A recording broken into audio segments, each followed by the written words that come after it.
Click TV viewers అందరికీ నా శుభాకాంక్షలు. This is doctor Phaniteja, consultant orthopaedician and joint replacement surgeon, omni hospitals, Visakhapatnam.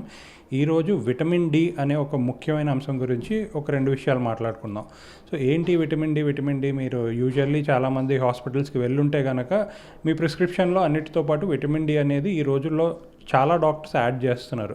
ఇది కేవలం ఒక మార్కెటింగ్ ఆర్ జస్ట్ మెడిసిన్స్ని సేల్ చేసే విషయం అయితే కాదండి. ఎందుకంటే విటమిన్ డి అనేది కేవలం బోన్ హెల్త్కే కాదు, బాడీలో ఇంకా చాలా సిస్టమ్స్కి చాలా ముఖ్యమైన విషయం. ఈ విటమిన్ డి అనేది మన పూర్వకాలంలో అందరికీ సన్లైట్ ద్వారానే ఫ్రీగా దొరికేది. అయితే మన జనరేషన్లో మనం ఏసీల్లో ఎండకు తగలకుండా తీసుకునే జాగ్రత్తల వల్ల విటమిన్ డి డెఫిషియన్సీ అనేది 100కి దగ్గర 30-40% మందికి ఖచ్చితంగా ఉంటుంది. సో ఈ విటమిన్ డి డెఫిషియన్సీ వల్ల ఒంట్లో ఉన్న కాల్షియం సరిగ్గా అబ్జార్బ్ అవ్వకపోవడం, దానివల్ల బోన్స్ వీక్ అవ్వడం, అలాగే చిన్న దెబ్బలకు కూడా ఈజీగా ఫ్రాక్చర్ అవ్వడం, ఇలాంటి ఆర్థో రిలేటెడ్ ప్రాబ్లమ్స్ వస్తున్నాయి. సో దయచేసి అందరూ కనీసం ఒక 20 to 30 minutes ఎండకి ఎక్స్పోజ్ అవ్వడానికి ట్రై చేయండి.